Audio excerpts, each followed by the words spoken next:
ligou para Manu, de São Paulo, dizendo que encontrasse Zezinho. Que você recolocasse quem foi a pessoa que fez o contato com Manu. Não sei. Não sabe? Não sei. Quem ligou para ele, né? Não sei. Como foi. Mas sabe se foi a polícia, o IML, foi o hospital? Que você Ele tinha deve ter contado sido- que uma deve ter pessoa sido a de uma polícia. delegacia tinha contactado. Não, quem foi na delegacia, quem primeiro foi à delegacia foi eu. Já está É. gravando. Já, bom, pode dizer.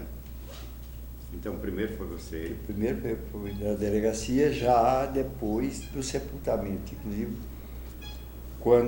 depois do sepultamento, a gente foi trazer sempre aquele lá tá mais próximo, lá na rodoviária, levar Manu. Zé e Manu. Zé e Manu.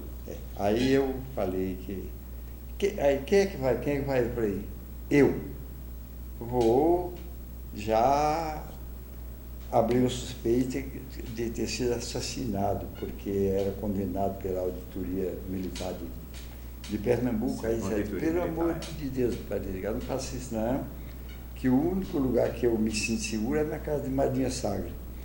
Se você disser isso, eu vou perder o meu sossego, você vai perder o seu, vai ser todo mundo perseguido, então não conta. Mas quem primeiro foi à delegacia foi eu. Então, aquele contato que foi feito com Manu, você não sabe quem fez Não o sei, contato. não. Que aí Manu fez o contato com vocês. Que o Manu ligou para lá e foi quem começou assim. Quem deu notícia para nós foi Manu. Infelizmente, a pessoa que deu o contato primeiro para Manu, agora ele não sabe. Manuel é o irmão mais velho de você. Mais velho, que morava no Rio. O que nome aí- todo dele Manuel Basílio de Brito. é o primogênito. Que aí foi quem recebeu o chamado e amanhecer do dia, 5 e pouco da manhã. Quer dizer, um horário, tinha que ser alguém ligado Pela lógica, ele devia estar com o endereço dele. Mas aí que está O o negócio. telefone. Aí O telefone. Aí que Estava fica no a bolso dúvida, dele. talvez ele não tivesse essa militância, porque eu quero andar com o papel, que se tivesse mesmo no esquema da militância pesada, eu acho que não entra. como é que alguém sabia esse telefone de Manu, né? É o que Não, mas eles Na tinham lista telefônica muita, você pega eles telefone, tinham muita endereço. preocupação com segurança. Ele? Eles todos. Porque o Manu também chegou a ser perseguido pela Redentora, né? Ele fazia parte da diretoria da Escola Nacional de Engenharia, né? engenharia. E fotografaram a mesa dele com uma metralhadora sem ele saber.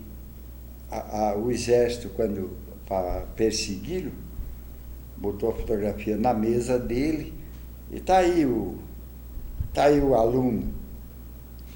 Porque poucas inteligências nesse mundo se compara a de Manu. Eu disse isso a ele ontem. Você já disse isso, né? Já. Foi do 91 à universidade. Do artigo 91. Em 14 meses ele não tinha o primário e fez o artigo 91. artigo Marinheiro. 99, 3 vestibulares de engenharia, passou em todos os 3. Marinheiro e ainda radiotécnico, ele foi, a televisão estava crescendo, a gente passava assim, ele dizia, olha meu milho, porque o pai deles era agricultor, como o meu também, né? Ele dizia assim, olha o meu milho crescendo aí, eram as antenas em cima ele era radiotécnico. Quer dizer, que ele tinha tempo para tudo isso e passar do primeiro vestibular, quando aqui não tinha engenharia eletrônica, ele foi fazer especialidade na Alemanha. Era um fenômeno. Antigamente, digo um negócio, na verdade é o seguinte, hoje você está praticamente fazendo um reencontro assim, de uma coisa que deve ter complicado muito a tua vida, assim, né? Doía. O que é que isso tudo significou para você, esse encontro hoje, mesmo que muito doloroso, falar sobre isso?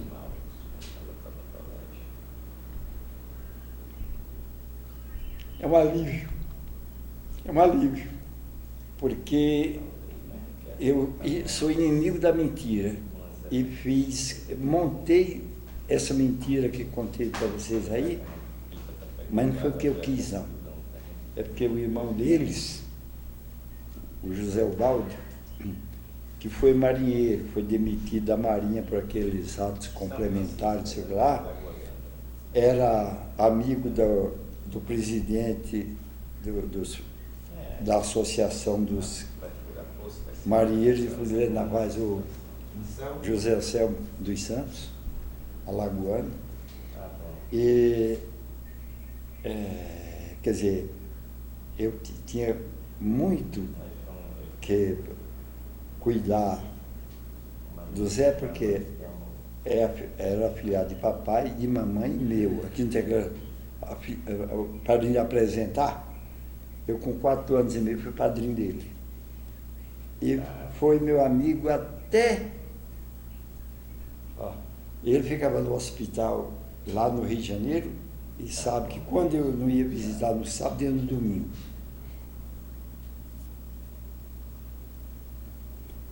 então hoje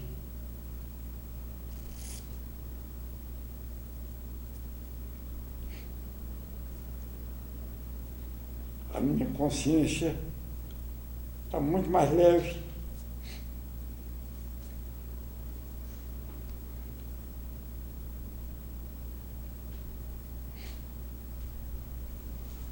Esse meu irmão faleceu ano após Zoé. Zoé foi em 72, ele em 73. Aí, qual foi a causa de morte? Câncer. Câncer. Natural. Morte natural. Eles acompanharam. Agora, veja só. Mas que a gente poderia fazer agora, eu gostaria também de, depois a gente volta para esse assunto, mas eu gostaria de saber, de resgatar quem foi Zoé, porque a gente tá, de qualquer maneira está fazendo o levantamento. O Zoézinho. Quem foi Zoé, digamos, desde o menino Zoé até Zoé preso na casa de estudante. Eu saí, Aí depois eu saí ele dá daqui. um tempo e volta para esse outro assunto. Eu saí daqui, eu Zoé? deixei ele muito menino. E sabe, fica com eles, porque eu saí daqui e deixei ele muito Quem pequeno. foi Zoé? Zoézinho que você chama? Não, bom, eu saí daqui em 56, Zoézinho de 44, eu tinha 12, não tinha nem 12 anos ainda. Então, na verdade, o que é que se conta de uma criança de 12 anos, né? Estudando aqui no grupo em São João. Eu posso dizer que ele foi o 4º filho, né, de uma família de 12 aqui de São João, que morava num sítio, né, no Riacho do Maracujá, vizinho do sítio onde morava a família de Edgar. Portanto, essa relação é muito antiga, né? E estudava durante o primário, se deslocando do sítio para cá, de jumento, né? É animal. A distância 6 E quilômetros. não sei se em 57, 58 começou o curso ginasial no Colégio Diocesano de Seridóense. 58. E concluiu o ginasial, né, no Colégio Diocesano de Seridóense. 62. Depois, meu irmão mais velho, Manuel Basílio de Brito, que já fazia engenharia, veio aqui e eu nunca esqueci daquela viagem, porque eu acho que ela mudou o rumo da nossa família. Ele teve uma conversa onde se dispôs a investir, ajudar para que todos nós fôssemos estudar. E naquele momento, como praxe, todo mundo saía daqui para Natal, né?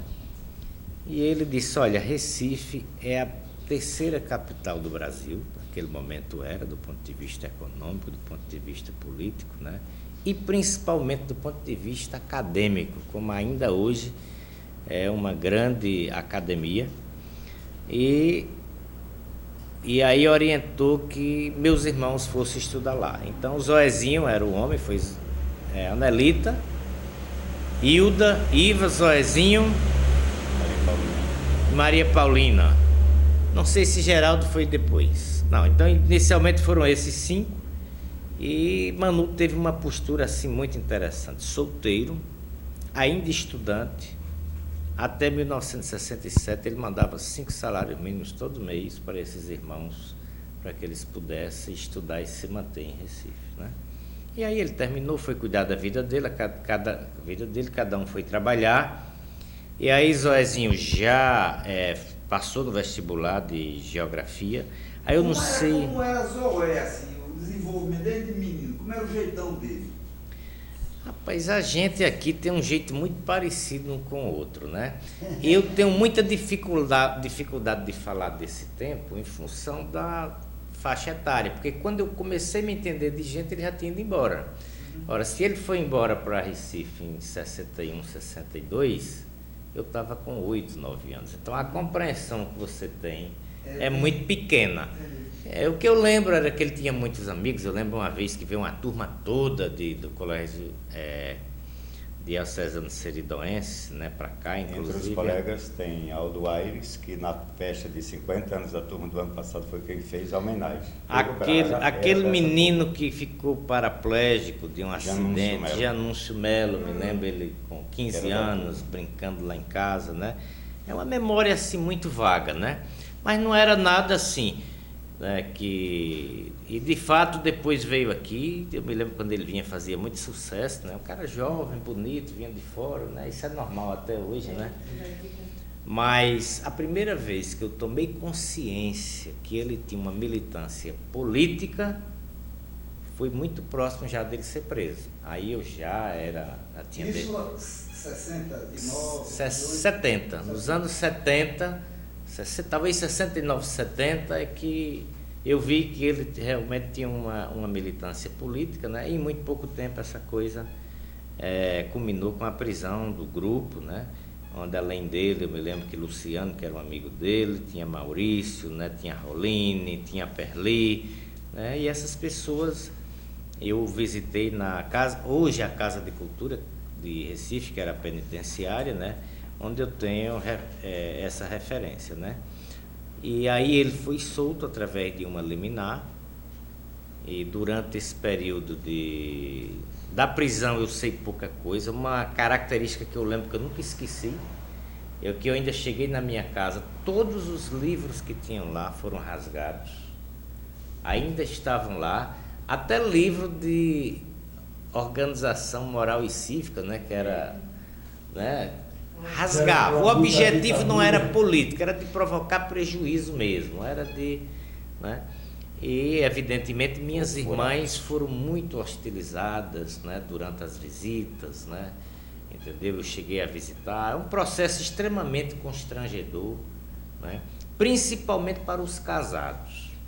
Essas eram as presas, que evidentemente não é o momento de falar, ele era solteiro, mas a gente ouvia os casados que as esposas iam, eram torturadas, tinham fila de policiais para fazer sexo na frente do marido, não é? Todo tipo de humilhação que fazia, muitos que as mães iam visitar e eles ficavam aplicando choque nos órgãos sexuais na frente do filho. Então, de fato, é uma história para um Brasil nunca mais, né? Então, dentro desse contexto que a gente viveu essa página de muito sofrimento, sofrer no silêncio é a pior coisa do mundo, né? Porque quando você tem o direito de espernear, entendeu? Você conquista a liberdade democrática, né? De colocar as coisas, você pelo menos tem uma válvula de escape. A gente tinha que sofrer em silêncio, como Edgar sofreu durante tantos anos, né? Para evitar coisas piores e outros desdobramentos, né? Se fazer um pacto de mentira para encobrir o que a ditadura queria que fosse encoberto, né?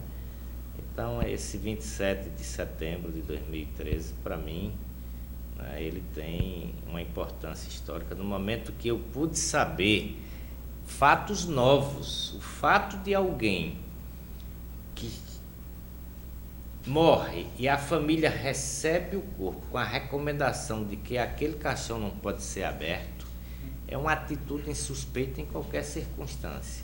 O fato de pessoas estranhas à família chegarem caladas e saírem caladas, né? Vestidas de forma pouco usual, né? de fato, eram os corvos, né, do processo que estavam presentes ali, e principalmente por se configurar a história de que o amigo, como é o nome dele? Milton Ramalho me falou de ter conversado com ele de 8 até 11h30 da noite da véspera dele morrer, onde ele havia seguido a orientação do meu irmão mais velho de sair do Brasil. Ele não estava se sentindo seguro e ele tomou inclusive o cuidado de não comunicar isso nem aos amigos nem à própria namorada, mas confiou a Milton essa missão e disse a Milton que estava indo embora inicialmente para a Bolívia. O contato que meu irmão tinha dado eram uns amigos na Argentina, onde certamente depois da Bolívia ele iria para lá, não é? Disponibilizou para ele $6.000 naquele período, para ele ficar um período tendo como se sustentar, né? E infelizmente no dia da viagem dele, né, houve a surpresa da morte dele, né? E eu vou colocar um pouco de energia que esteja a meu alcance, né, nessa somatória daqueles que trabalham os direitos humanos e a solidariedade, para ver se a gente reconstrói essa verdade, né? Pelo menos a vida dele que se foi, não parecer que foi apenas algo, um passarinho, não é? Mais uma história, vir a verdade, né? E ser mais um da lista negra que eles tentaram esconder debaixo do tapete da vergonha, né? E da dor que essa ditadura trouxe a todos nós. Eu queria fazer uma pergunta. Você que mora aqui na região, você que está sempre aqui em São João do Sapuí,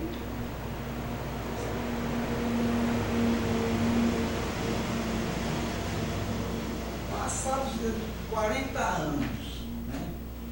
Digamos, o que é, digamos, para o imaginário coletivo aqui da região, digamos, a figura de Zoé?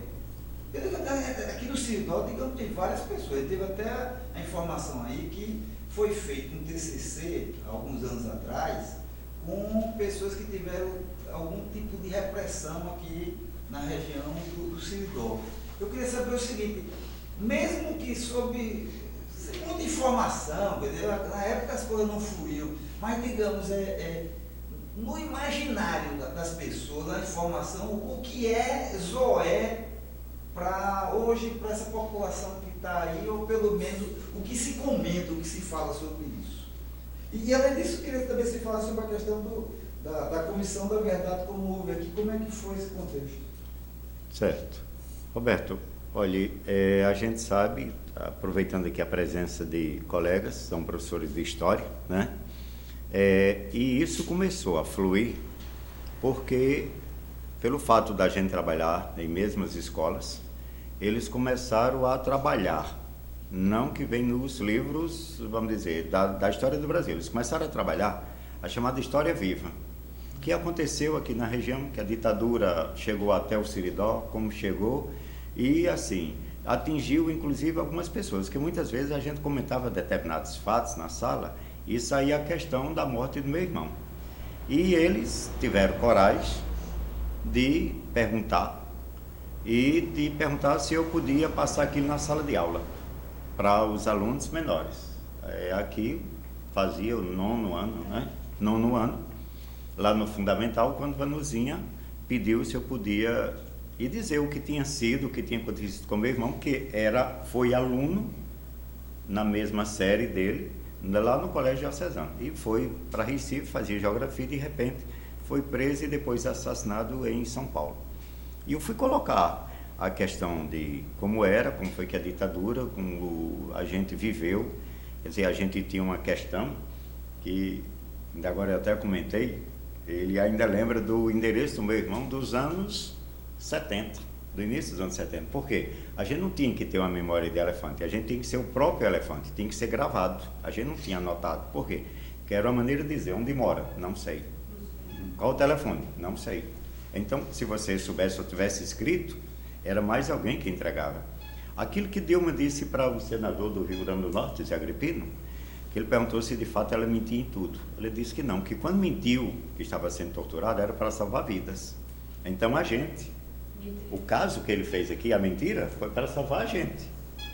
Então isso chegou e foi criando. Caicó tem um vereador que criou uma comissão e chamou uma comissão para falar sobre os de Caicó. Quem foi o vereador? Leleu. Tem apelido de Leleu, acho que... Então apareceu um sobrinho, primo de Geraldo. Mas ele disse que era muito pequeno, tinha sido um acordo que o tio tinha feito com o pessoal, só sabia que o primo tinha morrido de uma forma estranha, mas não sabia como era e não podia dar detalhes. Para você ter uma ideia, ele morava no interior de São Paulo, né? E tem um amigo nosso que era vizinho dele lá. Pra tu ver. Inclusive saiu, não sei se você chegou a ver, no Diário de Natal, Rosimar Cunha, o pai de Rosimar, que na época estava vivo, conta exatamente como é. Ele é da região e mora. É uma cidadezinha lá, Itu, parece, é um negócio Existe assim. Itu. Aí ele dá para tu ver como as coisas vão fechando, né? Eu vou ver se eu mando para você esse material sobre o esquema geral. Então essa questão... Só um minutinho, esse trabalho de vocês vai sair livro? Vai sair livro esse trabalho que vocês estão fazendo? Rapaz, de sair do que a gente não está querendo pensar em nada, a gente está primeiro fazendo o levantamento, porque de qualquer maneira isso já vai fazer parte de um documento que a gente chama assim RN Nunca Mais, que é a criação... A cópia do Brasil Nunca Mais. Exatamente. A gente já está com uma relação de 300 e tantos nomes do Rio Grande do Norte que seguramente já está. E só para concluir, a gente fez com o Fátima Bezerra uma emenda parlamentar que é exatamente para fazer essa questão do RN Nunca Mais. Porque naquele panfleto assim, que você me deu, está assim, colaboração R$20, né?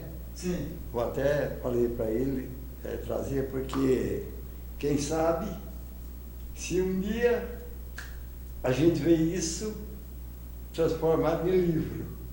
Porque eu acho que nenhum de nós pensamos em oferir vantagem monetária com isso, mas nós queremos que os nossos parentes sejam reconhecidos, né? Então, Zé, pega lá. As que eu esqueci, eu esqueci. Então, Roberto, isso começou aqui no Siridó por esta situação, né?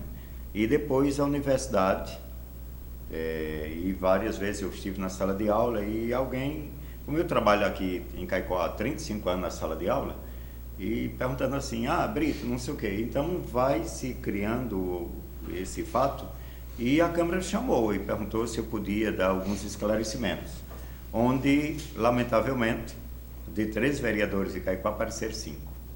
Por quê? Porque os que não compareceram eram aqueles que não queriam, por hipótese alguma, né? Pessoal ligado à aldeia, que não quer que essa história apareça.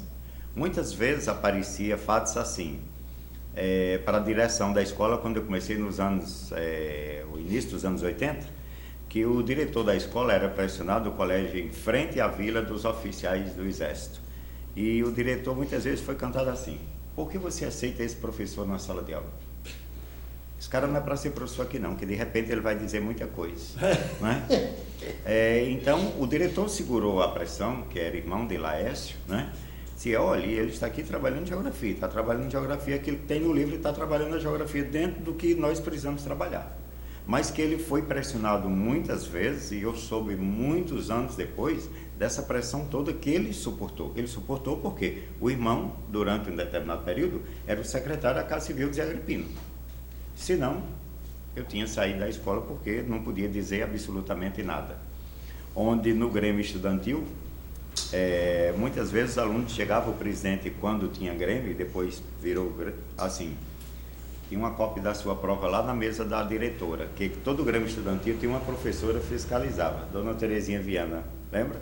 O que o presidente do Grêmio ia dizer, porque ia dizer, e às vezes tinha prova de geografia lá que não tinha nada a ver com uma aula que ia ser dada, ou com a reunião do Grêmio. Mas por que minha prova estava lá? Porque muitas vezes na prova de geografia você ia colocando pinceladas de uma história que não tinha sido contada. E isso, claro, que incomodava.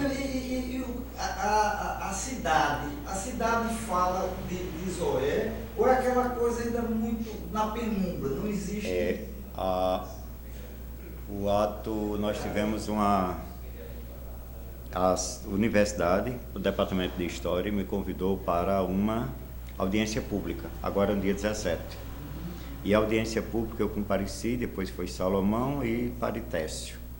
E eu coloquei Zoé, como tinha sido, mais ou menos, e a história que eu conhecia. Não sabia que não era bem real, porque quem sabia a história real do fato, que tinha sido montado inclusive em São Paulo, que não estava em São Paulo, mas tinham meus primos, e que hoje moravam em São João do Sabugi, e que eles sabiam os detalhes da história, que inclusive a gente não conhecia.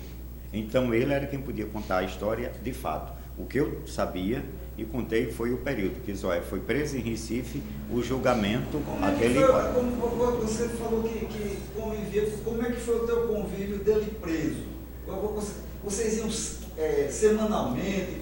Quanto tempo ele esteve preso lá em Recife? Roberto, ele foi preso em março de 70 e ele até o ano seguinte, início de 71.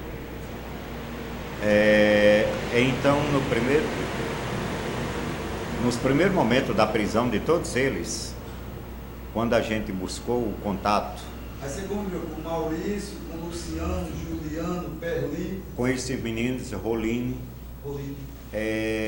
Quando eles estavam na detenção. Foi quando eu conheci uma tia de Perli, veio a Recife, ficou inclusive lá em casa, ela chegou do Espírito Santo, ficou uma tia. Aí ela dormiu conosco, no sábado a gente fez a visita e no domingo ela voltou para o Espírito Santo, né? Foi, acho que a única visita que ele recebeu o tempo que estava na detenção. A esposa de Maurício morou um tempo conosco, né? E foi lá onde a gente conheceu o Luciano. Como era o esquema a gente tinha visita uma vez por semana, era? Uma vez na semana da detenção, só uma vez na semana, era o sábado à tarde, né? Onde muitas vezes, de propósito, eles colocavam aqueles piores, eu acho que era escolhido, presos comuns, na grade, a essa distância, onde os familiares dos presos políticos passavam para visitá-los. E os presos ficavam na grade para piadinha, ficar hostilizando as famílias que passavam para visitar os presos. Que a gente chegava e tinha um horário. O horário das 16 às 17 horas, era o horário de visita.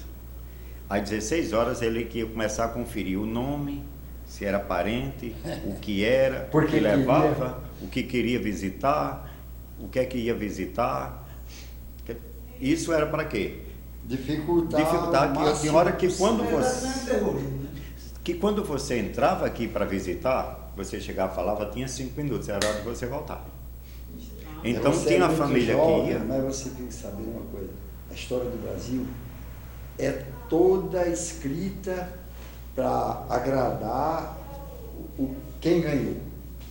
Isso você vai em qualquer livro do tempo da escravidão.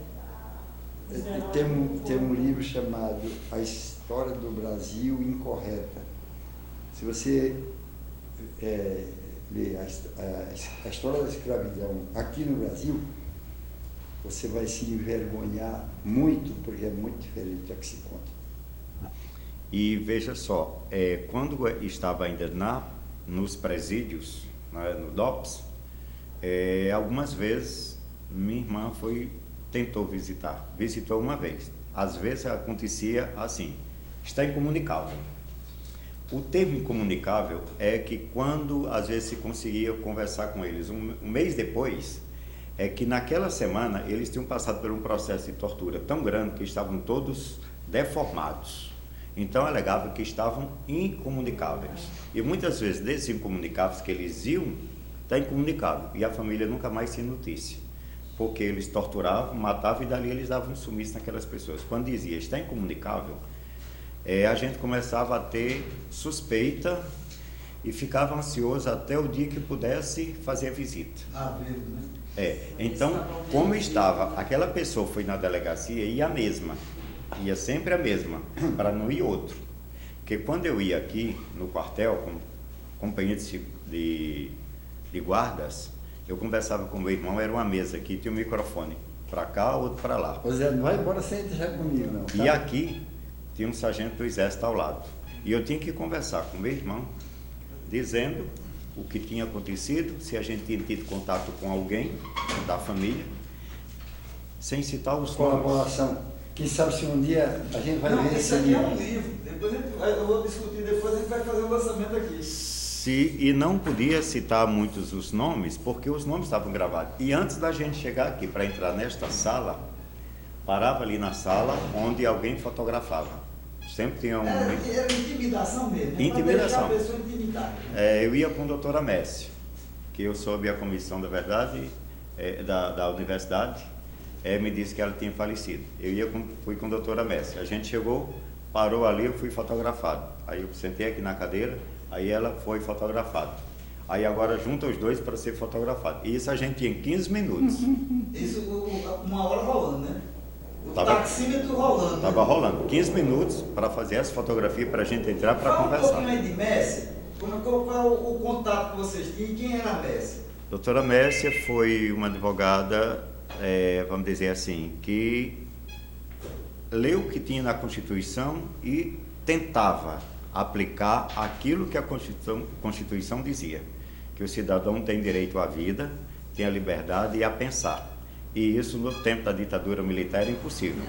E ela teve coragem de ser advogada de muitos presos políticos e pagou com bombas jogadas no quintal da casa, a casa metralhada várias vezes, né? Carros que ela parava no sinal, o outro carro chegava e abarroava o carro dela por trás. E ela foi uma pessoa assim, de uma profissional de mão cheia. Todas aquelas adversidades e perseguições ela sabia, e ela sabia muito bem o que era. E era de tal maneira que um dia ela disse assim: olha, eu não ando com meus filhos no carro. Veja só, eu não ando com meus filhos no carro, eu só ando no meu carro só, porque alguém lá em casa sabe o que pode acontecer com o meu carro. Quer dizer, a família era consciente, mas ela continuava porque ela disse: eu fiz um juramento quando eu terminei direito, ali naquela universidade, que eu serei isto. Então era uma situação muito séria.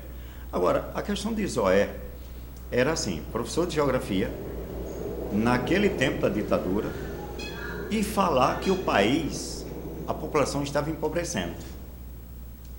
A economia estava crescendo, os empresários se tornando ricos e o povo se tornando pobre. A economia crescendo.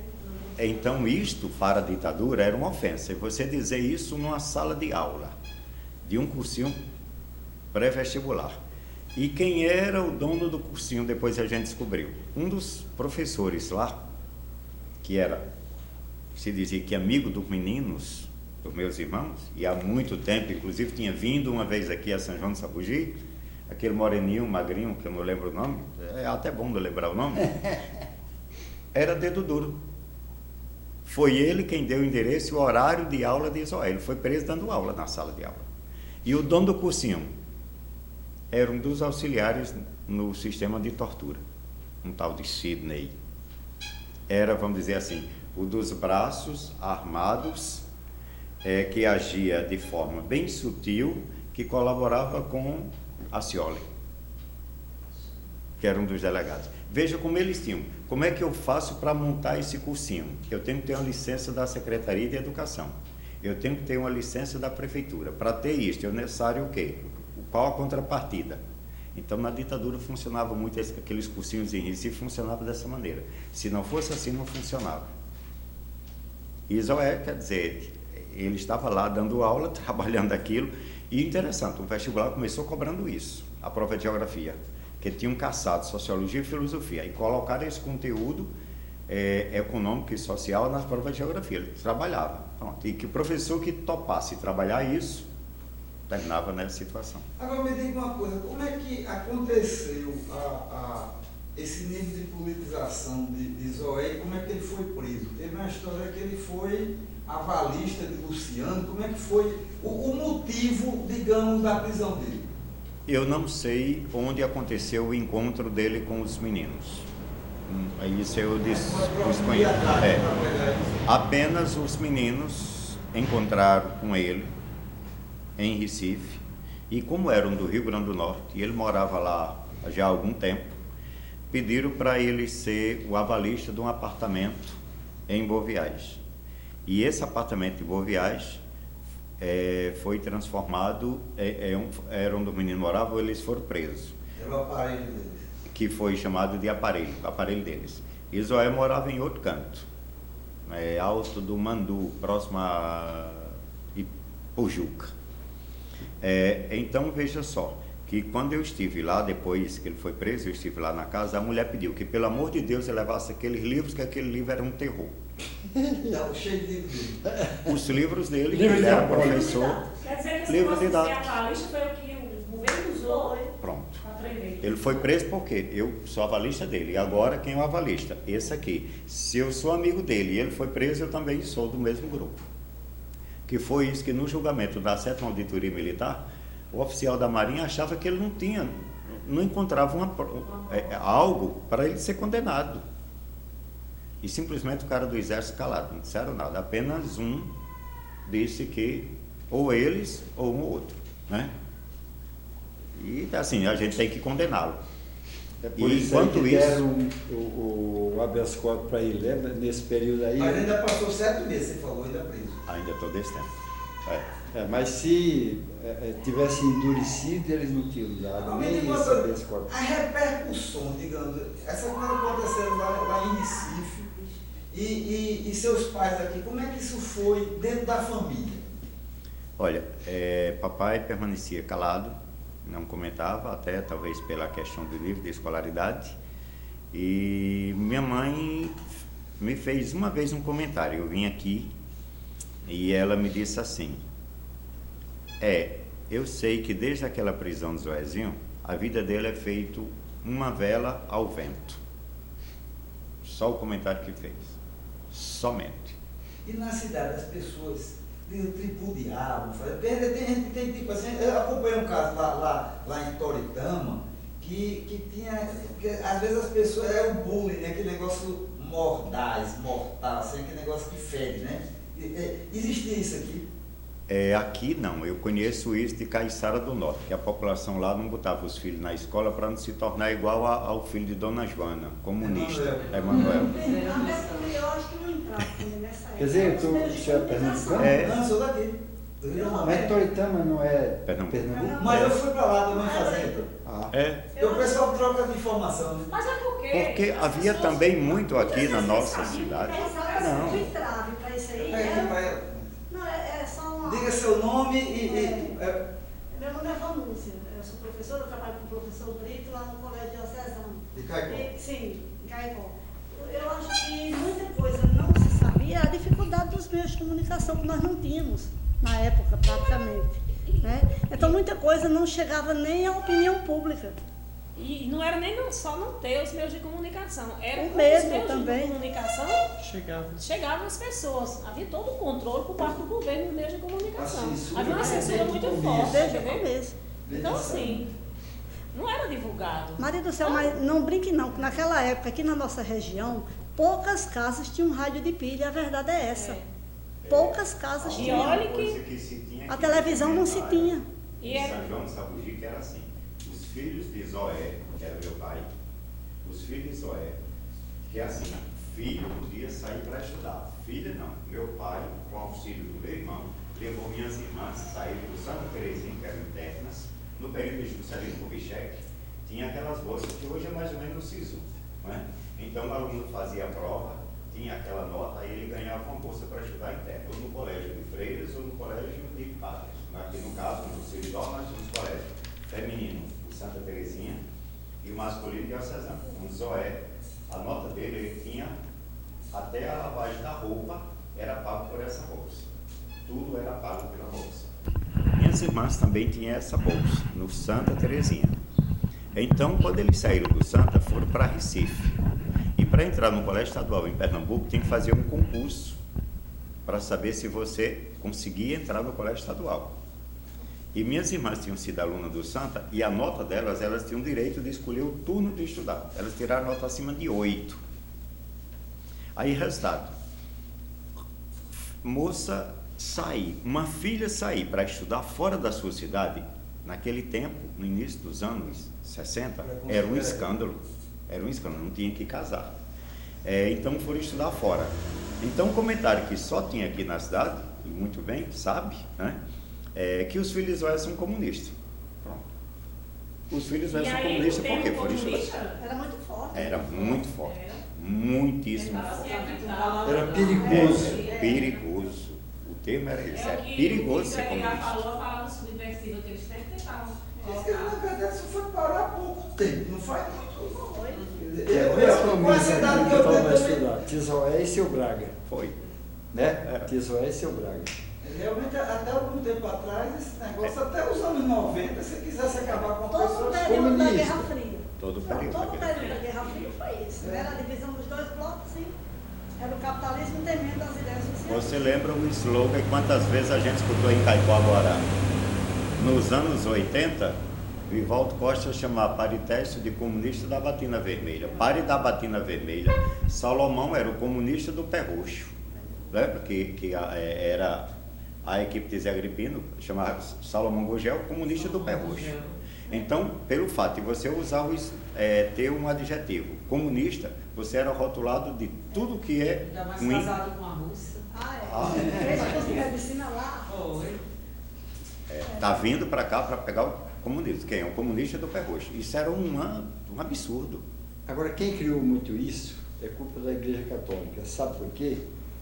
Em 1917, quando na Rússia foi implantado o comunismo, os padres aproveitavam a igreja aí para o comunismo, né? Para falar mal do comunismo. Então, o que é que os governantes faziam? Perseguia padre, mandava para a Sibéria, aí tornou-se o comunismo ser representado do diabo, porque perseguia a Igreja Católica, mas não era não.